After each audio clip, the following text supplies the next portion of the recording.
This is Ground Affected. My name is your mom, and welcome to attempting not to smash a model on a video that I'm going to place on the internet for all to see.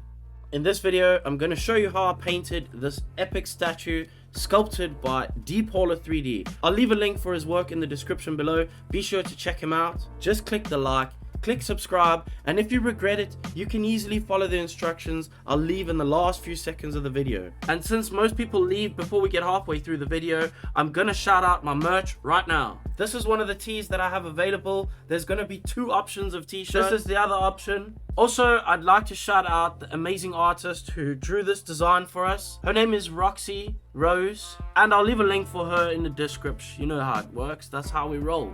Please go give her some love. Make sure to comment on her work. Go and just follow all of her socials. She's amazing. And as this is my first time doing anything like this, I have no idea what I'm doing, but I will have a link in the description for how you can get hold of this or the other design. There's 2 or 3 more designs as well, so make sure to click on the link and see if it's something you would like to purchase. This will go towards directly helping the channel and supporting me as a creator. And now, without any further ado, let's just get straight into painting this thing, shall we?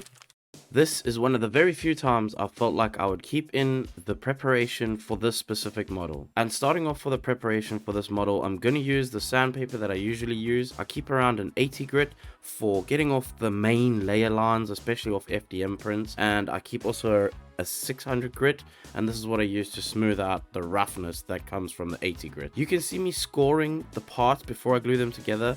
These two parts are two different materials, so scoring them gives a little bit more space for the glue to stick in between gaps, and obviously this makes it a stronger bond. I'm also going to fill this specific model with wood filler. I know this doesn't seem orthodox, but the wood filler works extremely well, specifically in cases like this where there is not a lot of load bearing, but I just need to fill a gap so that it doesn't look weird. Something that I haven't really spoken about before, I do get really great yellows on most of my models, and if I'm gonna struggle with getting yellow or there is a lot of yellow on a model, the most important thing I think specifically for making yellows nice, bright and bold is to lay a paint layer down first. Yes, I've painted black, but that is my primer layer. That's the layer that sticks to the model, and the paint then adheres to the primer layer.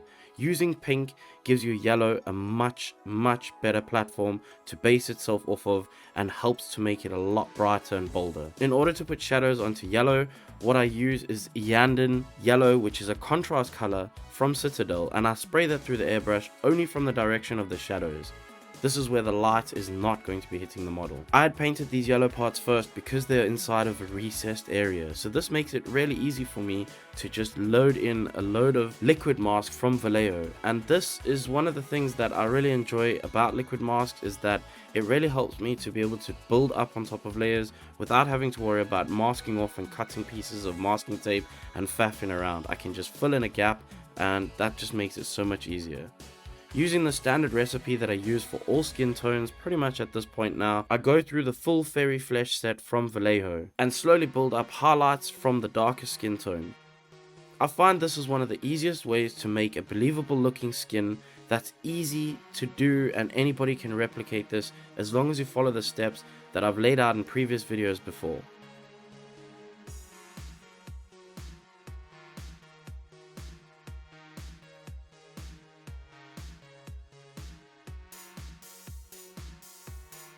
One of the super secrets about this entire skin recipe is to use Grimoire Purple. Grimoire Purple as a thin wash. This is something that will add life to the skin and bring a little bit of blood to the surface of those cheeks. Going into the rest of the portrait, I'm going to use a grey to base coat the eyes, and this is because I'm going to then add a highlight to this. It makes it easier to work this way rather than putting the white down and then the grey later to shade the white. I'm going to put grey first, and then I can highlight that grey with the white, and this is going to look really great. In this case though, it's not a pure white that I'm highlighting it with, because I'm going to come back with the actual pure white and put a tiny little dot, a specular highlight on the inside of both of these visors on both the characters.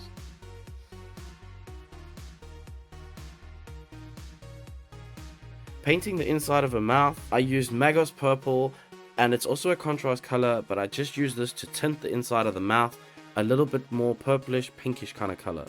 I then used the highlight skin from the fairy flesh set, which is white but not quite white. It's like a white with a bit of a cream undertone to it. Basically, I used this on all the teeth because if I used pure white, it would look a little bit weird and probably way too bright. It took about 2 or 3 layers to do this, but taking your time and making sure to shape the teeth and the gums is really important for that step. I then shoved a load of blue tack, which is now turned pink from the amount of paint I've used on it, into her mouth and liquid masked the rest of it. And while that liquid mask was drying, I sprayed the base coats and the rest of the highlights onto Skrull's face, and as soon as that mask was dry, I came back with the reds and laid down a base layer of red all over the entire model. I like to start with a medium color. This is the color that your eye will mostly see. So essentially this is the main color that the model is actually going to be, and I will highlight and shadow over the top of that. Once I've got the main color down, this essentially is my base coat. I'm going to go in with a load of shades. In this case I'm using Carabao Crimson, which is a shade from Citadel, and I'm spraying that through the shadows on the model. Then using a pure red, which is quite a light red from Army Painter, I'm going to use that in the highlights, and this is just going to start adding to the highlights. This is not the highlight. I added a bit of yellow to that to create an orange color, and this is what I used on the purest point of the highlights. Changing the color from red to orange indicates that light is shining on that object, and it helps to create the illusion of depth. This is a time when I start to unmask everything because no longer need those masks protecting those areas, and this is also the time where you spend a load of time peeling and picking bits of paint that you've sprayed over the top, and it will flake. Hopefully it doesn't get onto other parts. Sometimes these little flakes can slightly tint lighter colors, so do be careful when you're removing this and make sure that you don't let it rub onto lighter colors. It's now time to start working on a whole load of trimming. It's not too bad on this model, but there's a lot of black trim that needs to go all over both of the suits of these characters.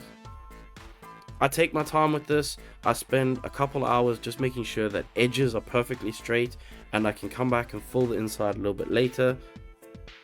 But making sure this is super neat is the most important part. Other than having faces that look good, making sure that trimming is neat and tidy is one of the key things to making sure that your model looks good.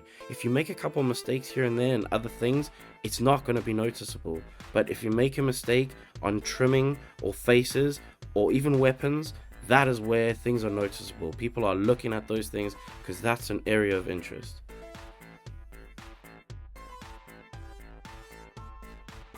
Working on the wings of this model, I needed to make sure that I had a little bit of a gradient. I didn't want it to be too flat, so I started off with a super light grey. I then let that grey have time to dry. And I did a whole load of more black trimming. At some point you start to question whether trimming is really the greatest thing, but at the end of the day it really seals the deal for a good look on the model. If you make sure you pay attention to these specific things, you can always have good success. In the visors I added a slight little line of white. I'm not sure if it's able to be seen on the camera, but this just gave a little bit more depth to the eyes and made them look a little bit more believable. Going back into the mouth again, I just added a little bit more shadows to certain places, like around the tongue and on the bottom of the gum lines and stuff like that, and also highlighted the teeth a little bit more.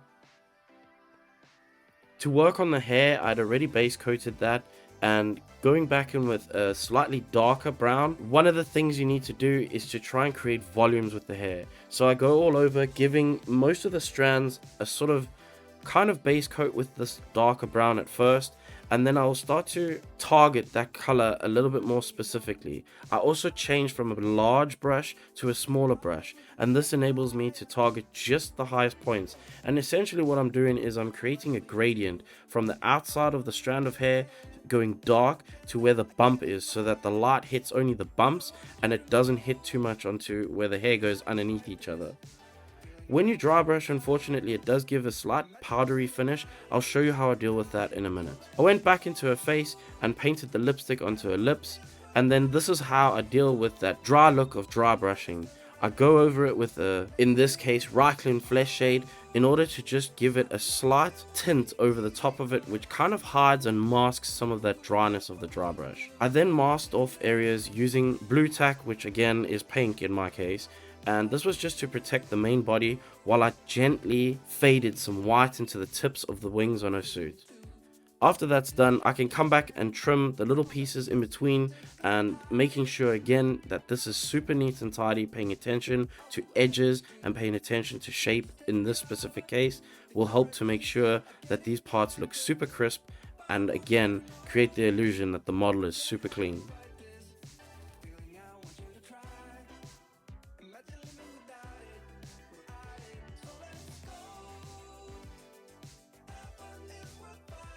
At this point, I'm starting to get a little bit bored of doing things like trimming and stuff like that, so I like to skip between things, and this is why I've come back onto a different part of the model. This is where I'm going to start working on Skrull's hand, and I kind of skip between parts in the model as I go along. This just helps keep my brain and my mind focused on the thing that I want to do at the end of the day. Otherwise, I may get too caught up in black trimming and really hate my life because all I'm doing is just trimming something over and over and over. So I do tend to go backwards and forwards when I record this stuff and I cut it and edit it for you guys. It is in the exact order that I've painted the model, so this is exactly how I would approach painting this model. One thing that was really difficult about this model is that the base and the character on the base was sculpted as one. This makes it extremely difficult to paint. I definitely did not get paint into the backside of the wings. That is not even happening. I'm not even going to attempt it. It's just not possible without really destroying anything else on the model and having to repaint other things all over again. But I did the best that I could on the base, and essentially it's the same as painting something that isn't on a base, but just have to kind of angle your brush a little bit more in certain places. You know, it's not too difficult. Just make sure you spend your time working on the important bits, the trim, the face, and anything that's a weapon. Something you may not have seen me use before is using cling film as a mask. You can use that as well. In fact, anything is a mask. Anything that covers the part is a mask. So using cling film, it's easy to get underneath and conforms pretty well to a model, and I can place it in and quickly do the same highlighting technique to her wings as I'd done on Spiderwoman. I then finished up the little bits on the base, which was just a visor on her base, and later on I added a slight dry brush to these rocks, nothing serious, but I did add a shade from the bottom, and this was just to create a tiny little bit of depth so that the rocks weren't completely flat. That's pretty much that.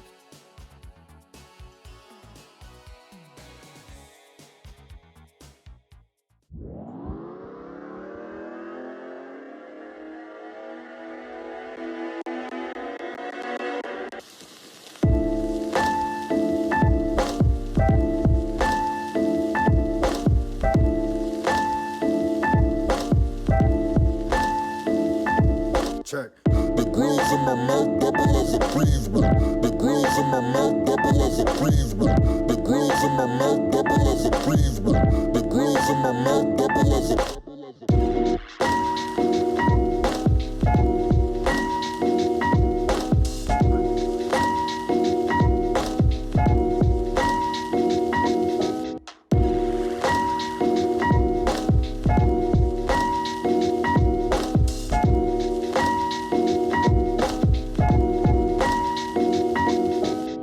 Hopefully you enjoyed the video. It was quite a long one this time, but there's a lot of work that goes into making something like this. If you found anything useful, or you think one of your friends could do with some of the information that was delivered in this video, then make sure to share it.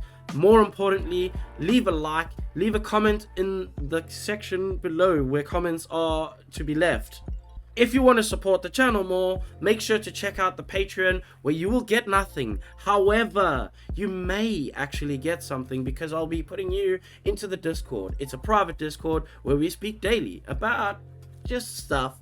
But more importantly, if you would like to grow as an artist and join one of the best group of artists on the internet currently, then click on that link for the description for the Patreon. Thank you for coming, and of course, if you didn't like anything you saw or heard in this video, there's only one thing I can say to you, and that is, please, can you f off?